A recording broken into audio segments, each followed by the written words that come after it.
Oh wow, that sounded really bad. Let me try that again. Hello, we are all gathered here today to discuss the latest episode of Game of Thrones. This will be a basic breakdown of the full episode, full of my personal opinions. Please don't take too much of what I say into heart. I am a biased book reader with an unhealthy emotional attachment to some of these characters. Keep in mind this video will be thorough and full of spoilers. Some quick spoiler-free thoughts were that they did a great job of touching on all of the storylines, checking in with all of our favorite characters. However, that did mean that we did not progress too much in a lot of the storylines. I'm sure subsequent episodes will cover less characters and plot lines, allowing us to get a little bit more in depth with each story. They did stay true to themselves, including both boobies and bloody killings. The former maybe have disappointed a few viewers. I can't say too much more without giving it up. I just recommend that you watch it. It's really good. Just watch it. By the way, this is a White Walker drink. I got the drink idea from Rosanna Pansino and her amazing videos.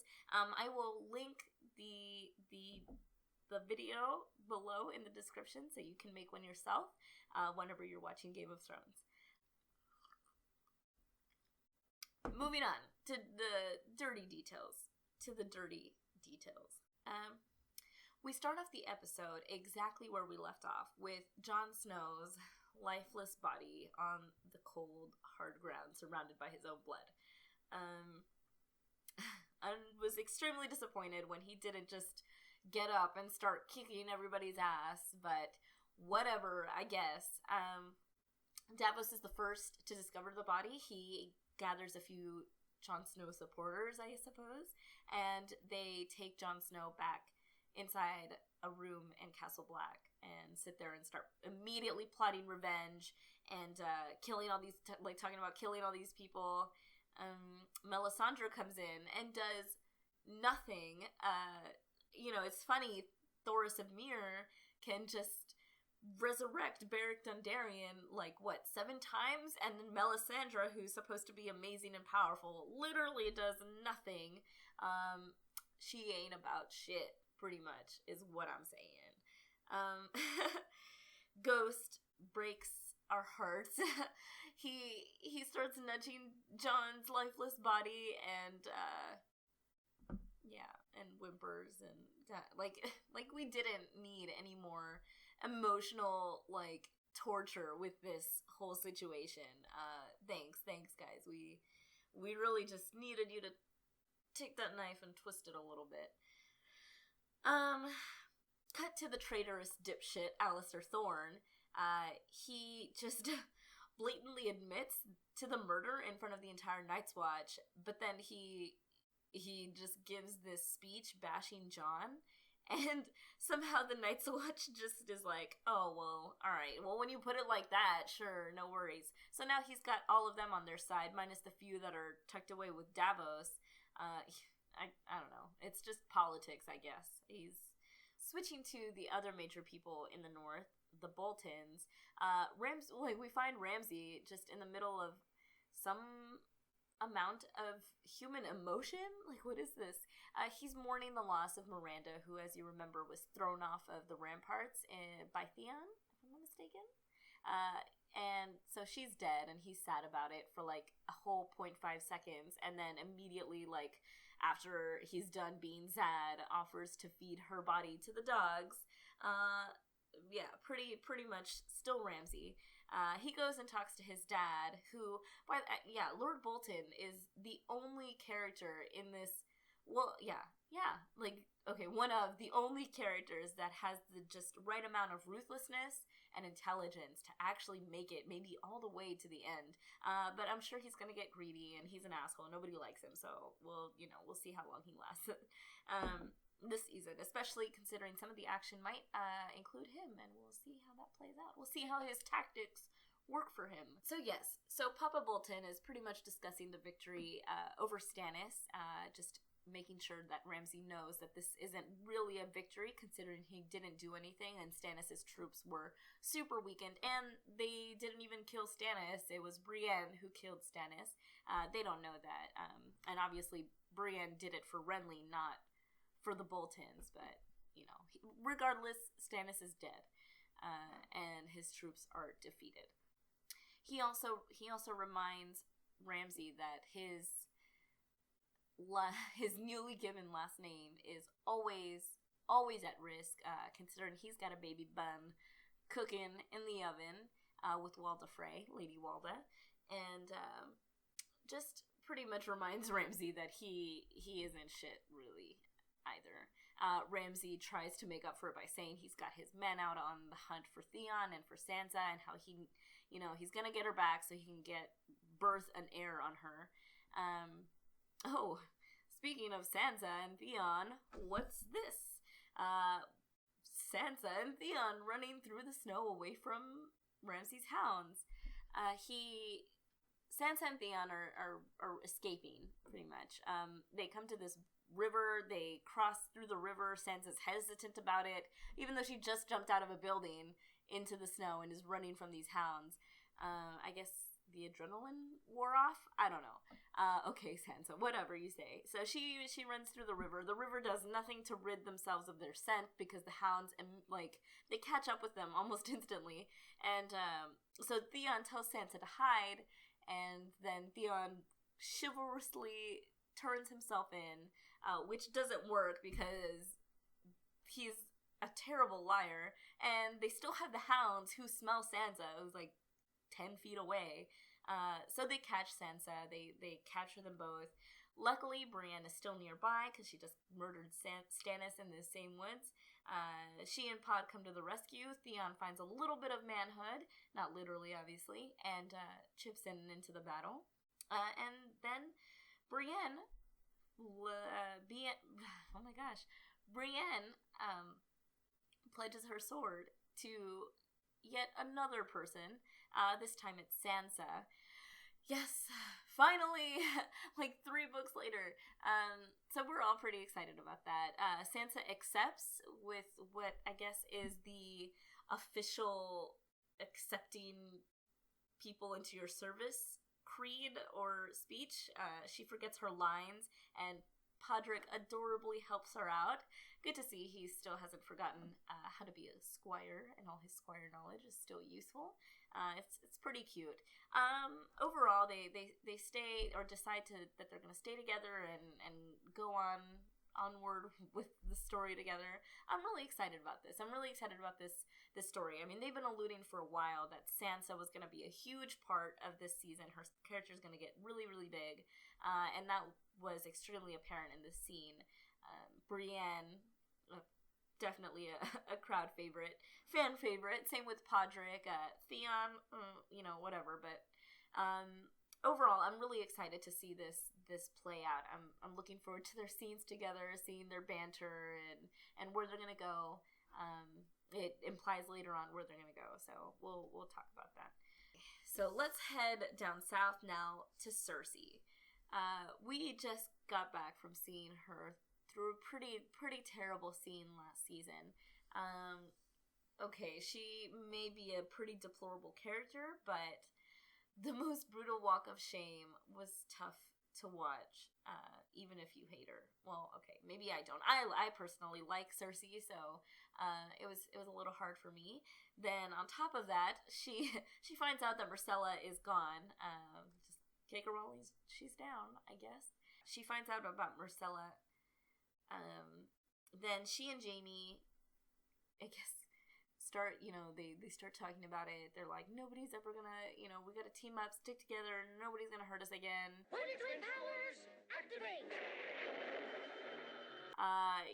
Back at it again with the incest. So we'll see what they've got. They've got some stuff cooking. We know about her Frankenstein that she's got cooking up in the back. The other so-called sinner on trial is Marjorie.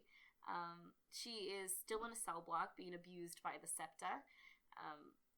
Speaking, is it even possible for them to make Natalie Dormer look any kind of unappealing or unattractive. I mean, she was wearing, like, Dobby's old pillowcase, and she still looked amazing. Like, what is this sorcery?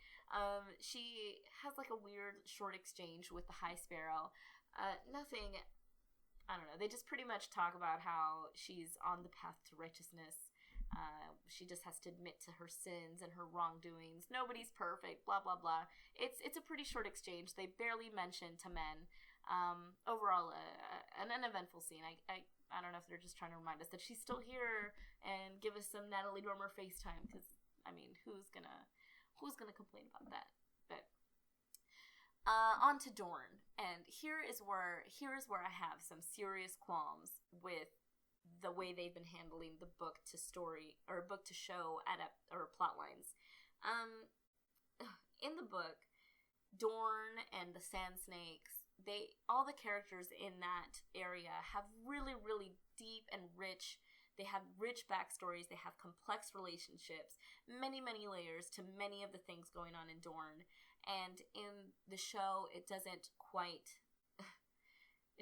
give off that same caliber of storytelling.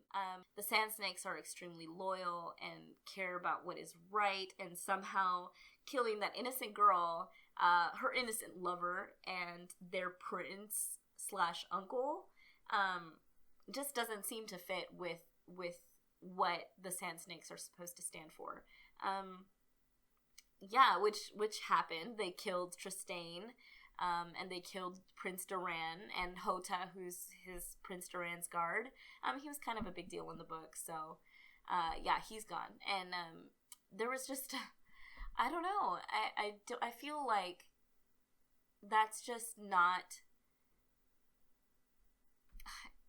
I guess, I don't know. Like, murdering your family is supposed to be just completely taboo, and they did it like nothing. Just not even a thought. The show really captured our hearts with Oberyn and his relationship with Ilaria Sand, and Pedro Pascal did an amazing job of really getting us emotionally invested in that character. And then I feel like the writers sort of ruined that attachment to this storyline and this city by just killing. By just having these Sand Snakes be completely bloodthirsty and not really giving them a reason behind the madness other than they're just like hot bloodthirsty chicks.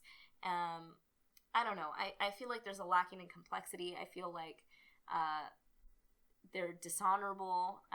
I feel like Game of Thrones is a kind of show that gives even the bad guys layers and two sides and makes you root for them. Even the bad guys. And, minus a few bad eggs. And there's just not the case with anybody from Dorne. I am biased again, so I might be the only one that's feeling this way, but if I was just a viewer watching without any idea of anything going on in the books, I feel like I have no reason to root for these people. So that's a little sad. Hopefully that will change. Maybe they'll do something to... I don't know how they're going to salvage that. Regardless, the show cuts to, it's almost like they read my mind and understood how pissed I was. And they cut to Varys and Tyrion, which are just an amazing duo. And I hope that the show does them justice this season. I'm really excited to seeing their interactions, their banter. I mean, seeing them take over the world pretty much. They're just walking through a post-apocalyptic Marine. And I say that because Marine is just abandoned. Everybody's living in fear. There's nobody in the streets, and there's Varys and Tyrion just walking on through like nothing's wrong. Way to be discreet, guys. They come upon a church of sorts where there's a preacher connecting Khaleesi to the Red God, which makes sense. Fire, dragons. Speaking of fire, they burned her whole fleet down, so maybe the Red God wasn't on Khaleesi's side. She's not getting anywhere anytime soon because she's still MIA. Cuts to Jorah and Daario Naharis looking for her on horseback in the hills where we saw her last. They find the footprints of the Khalasar, They see, I don't know how Jorah with his eagle eyes sees this tiny little diamond ring and comes to the conclusion that they have her. I like the idea of a Jorah and Daario Naharis pairing. It reminds me a little bit of Bronn and Jaime's pairing, which was pretty hilarious and fun for everybody. So I'm hoping to see that pairing a little bit more before they hopefully don't fight. Of course, Jorah's still dealing with grayscale, so we'll see how long he lasts. And then we come to Khaleesi herself. Khaleesi is bound and walking as a slave, being whipped with the Khalasar. There's these two captives. Her two captives are, I'm sure they're the blood of my blood, the main homies of the Khal Moro. And they've got her, and they're talking these horribly obscene things. And she, of course, is pulling a Khaleesi and pretending she doesn't understand. We've seen her do this trick a few times. I get a kick out of it every time she does it. So they turn her into the Khal. She reveals that she can speak, and she's like, she says her name. Yay, everyone geeks out. And he's just like, okay, like, I don't care.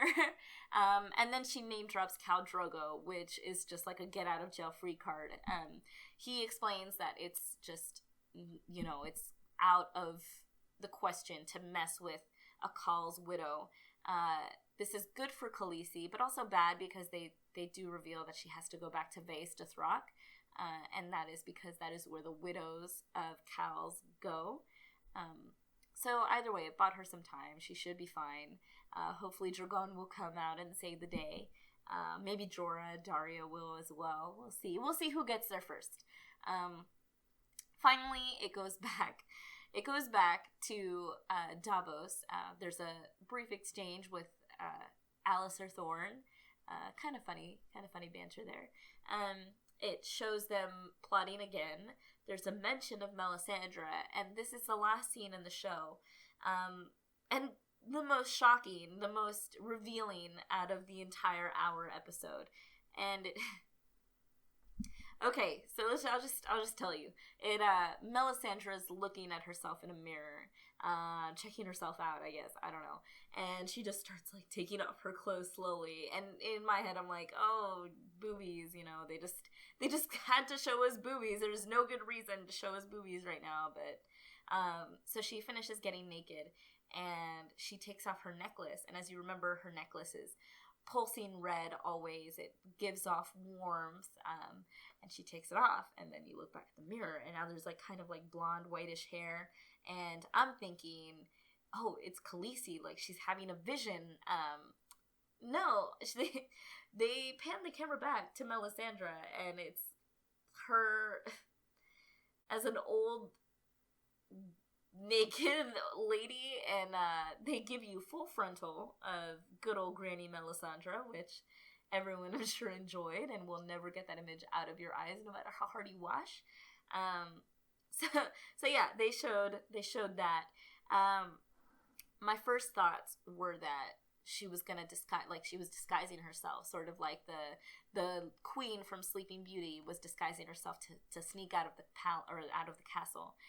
But she gets into bed, and then it dawns on me that this is Melisandre's true form. This is Melisandre. This is what she looks like, which is just a huge reveal. Never did I get that impression. I mean, maybe I'm just the idiot that was naive enough to, I don't know. I always thought that it was like the source of her power, but I never thought it was like a cloaking device. So she takes it off and becomes her old self at night, and that's how she sleeps. I'm not sure. Like, does she need to put it on the charger? Like, I don't know. And she gets into bed, and I'm wondering what this reveal means. I mean, obviously, we as viewers are like, whoa, now we know. But I wonder what it means in the show. Are they going to have Alistair Thorne's men discover her, and maybe it takes away her power, which in turn screws over Davos, which would suck? Or, Davos finds out and disowns her. I don't know. Is it just showing that she's close to death? Because she looks like she's 1,000 years old and might die at any second. And I don't know what it means. We can only speculate at this point. I'm sure we'll find out soon enough why they chose to reveal this. I don't know what it could mean. Does she need souls of the innocent? Who knows? Regardless, that's it. That's the end of the show. They do the on the next episode of Game of Thrones. They show Bran, because we didn't get any Bran this episode, so we'll check in with him and his story next week. They showed Bolton, and this is why I said they mentioned it later. Bolton and him talking about going up to find Sansa, which is great. I'd love to see that. I'd love to see Lord Bolton's armies face off against Stannis, which makes sense because they were talking about how, remember, this isn't a real battle, implying that maybe Ramsay might see a real battle later on, which will be great. I loved whenever they put Joffrey at the front of they put him in the midst of battle and seeing actually people get killed. It really put him in this place, and I'm hoping that Ramsay does the same thing. He's evil and psychotic. Well, so is Joffrey. We'll see what happens. There's also a shot of Tyrion and a dragon. Now, at first glance, it seems like it could be Drogon, but this dragon is cloaked in darkness, and Tyrion has a torch. And remember, we still have Rhaegal and Viserion back in those pits, chained up. So here's it to everybody who was theorizing that Tyrion was going to be one of the three heads of the dragon and conquer one of them and ride it into battle. Hopefully that's going to become a reality. Hopefully sooner rather than later. Either way, Tyrion is going to get a glance of a dragon next week is what we can for sure take from that. Whether he's going to tame one is maybe a little far-fetched, but still in the cards. Overall thoughts, I thought it was a great episode. Mostly because it just gave you like a taste, enough to want you wanting more. Really disappointed in Dorne and the direction they took. That was definitely not the direction that I wanted them to go in.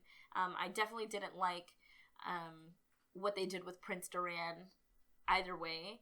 We'll see what happens. Hopefully they can redeem themselves somehow. I'm sure Arya and her Sand Snakes are going to play a huge part when it comes to Cersei. Speaking of Cersei, they did also show her taking on other red or gold cloaks. We'll see what she's on about. Probably to see Tommen. I think she's still not allowed to see him.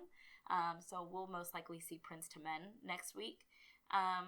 Again, these are all just musings, just a breakdown, basically what I saw. Let me know if you thought some of the same things. Let me know some of your theories. I love discussing theories. Sorry I couldn't get into it. This video is already super long as it is because it was a lot in this episode, a lot to cover. We'll be doing this again next week. Pretty much doing a basic breakdown of the show and just my general thoughts on it. Eventually we can get into deeper fan theories and speculations, but this is just a start. Overall, I love Game of Thrones. I'm just a fan. I'm not an expert. I'm just here to talk about it and talk about it some more. So yeah. I'll see you next week. If you want, you can subscribe. You'll see more episodes. My YouTube channel is a little bit all over the place right now, but I do a variety of things. Yeah, overall, you can subscribe if you want to see more. We'll be doing this every single week. Who knows, we might do more Game of Thrones episodes or more Game of Thrones stuff as the opportunity arises. You can also follow me on Twitter. It's the same handle as here. I stream a lot on Twitch. That's my main platform, so you can check me out there. And you can also follow me on Instagram because I post pictures sometimes of my face. Yeah, so that's that. Hopefully this was informative if you haven't seen the episode. And just relatable if you did. So, yeah, that's pretty much it. I'll catch you guys next week. Bye!